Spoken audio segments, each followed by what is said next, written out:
you should get a block grant money. We think that you should just get one big chunk of money. You decide how to spend it.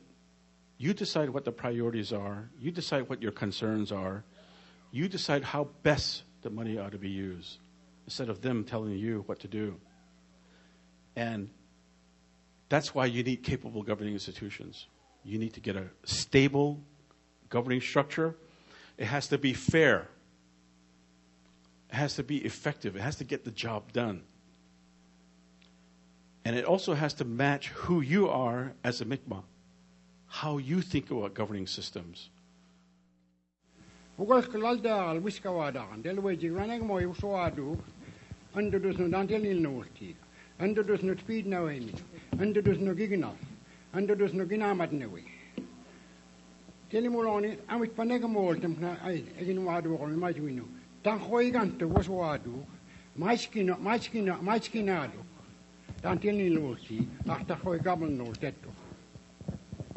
Naksad mong hemo ini mira ugal ki majuino waldaji kasini gejio kilo aldaji majuino walgino adwaji majuino wajukta madici ulak swadu ni dan tantlib mal sidisno governance no wikte kori koi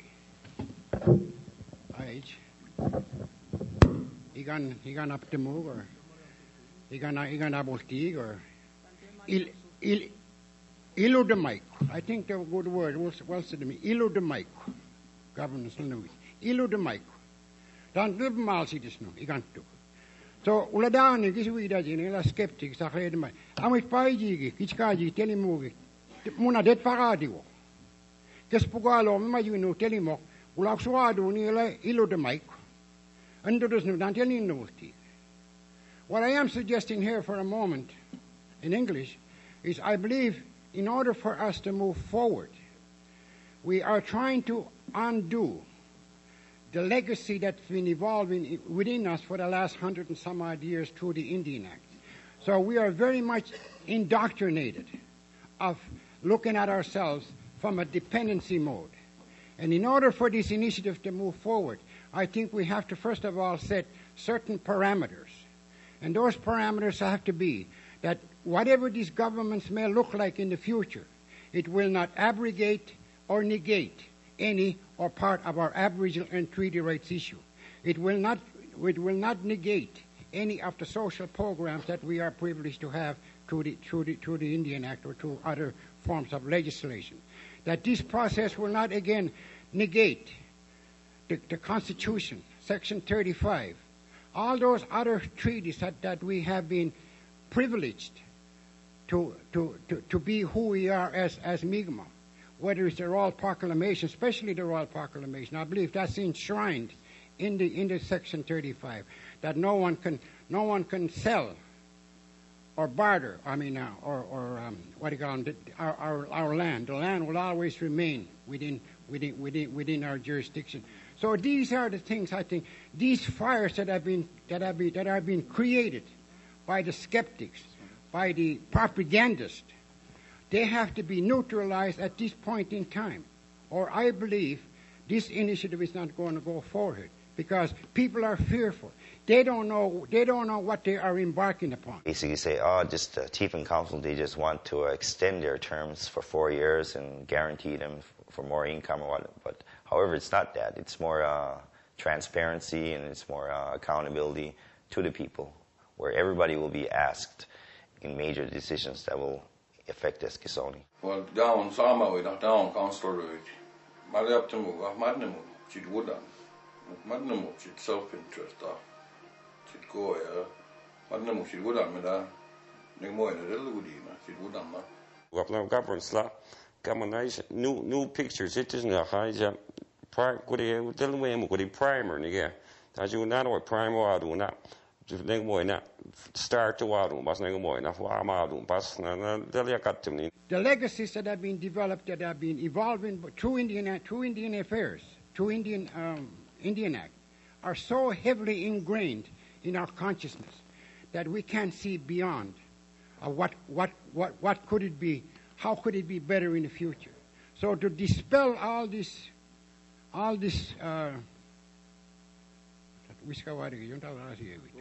rumors. to dispel all these rumors, we have to set the record straight. And that record has to be, this initiative will not abrogate, negate any or part of our Aboriginal treaty rights. I just want to put that forward. There have been many questions concerning the Our Eskasoni Governance Initiative. Here are some of the most frequently asked questions. What will happen to the Indian Affairs funding that we receive if we go to the community governance approach? Current core funding from the federal government is based on a budget through capital funding that the community and the Indian Affairs has agreed to. The contribution agreement signed yearly targets to reduce this overall deficit. Many of the initiatives that the band is considering, such as custom citizenship, custom elections, are already within the current options by Indian Affairs. With that said, it must be stated that the government has been told by the courts that they have a fiduciary obligation, which means that they must act within the best interests of First Nations communities. Will this process affect our constitutional, Aboriginal, or treaty rights? The Chief and Council believe that the Aboriginal and treaty rights are sacred and that they should not be altered by the process. This process of community governance will focus on increasing the use of Mi'kmaq values and principles within our current structure. Our Aboriginal and our treaty rights cannot be altered by one community, since they are rights that are constitutional and based on the Mi'kmaq Nation, not an individual community. How is our process unique from other communities? Many communities have explored different ideas of governance from various points of view. If you look across Canada and on the internet, many various forms of governance will be available. However, the Eskasoni Chief and Council, before developing any strategy on governance, is going back to the community for your opinion and your feedback to ensure this approach is truly developed by the community and not just the Chief and Council and their advisors. We are listening to all ideas before moving forward. With any ideas, they would have to be improved by the community. If this government approach does not work in a few years, is there a way to opt out of the approach? The governance approach, if passed by the community, and if the details are finalized, there will be an opt-out clause that would require a community decision or a process by which the community can go back to the current system in place. However, it must be noted that it is possible to keep the current structure of the Indian Act and just to make changes to it that we as a community see as necessary. It is not a